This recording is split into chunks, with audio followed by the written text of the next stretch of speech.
Waalaikumsalam.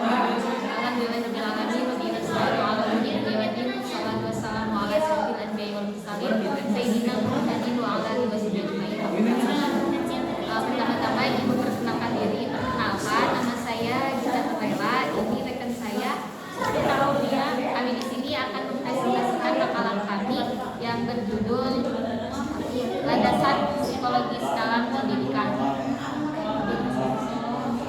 Pemahaman peserta didik yang berkaitan dengan aspek kejiwaan merupakan salah satu kunci keberhasilan pendidikan. Oleh karena itu, hasil kajian dan penemuan fisiologis sangat diperlukan penerapannya dalam bidang pendidikan. Misalnya pengetahuan tentang aspek-aspek pribadi, urutan dan ciri-ciri pertumbuhan setiap aspek dan konsep tentang cara-cara paling tepat untuk mengembangkannya. Untuk itu, psikologi menyediakan sejumlah informasi tentang kehidupan pribadi manusia pada umumnya serta berkaitan dengan aspek pribadi. Landasan psikologis pendidikan adalah suatu landasan dalam proses pendidikan yang membahas berbagai informasi tentang kehidupan manusia pada umumnya serta gejala-gejala yang berkaitan dengan aspek pribadi manusia pada setiap tahapan usia perkembangan tertentu untuk mengenali dan menyikapi manusia sesuai dengan tahapan usia perkembangannya yang bertujuan untuk memudahkan proses pendidikan.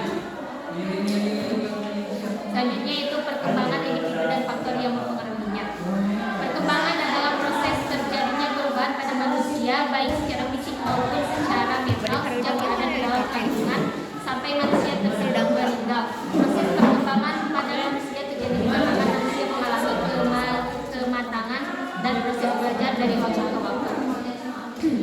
Proses kematangan dan belajar akan sangat menentukan kesiapan belajar pada seseorang. Misalnya seseorang yang berproses kematangan dan belajarnya baik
tersebut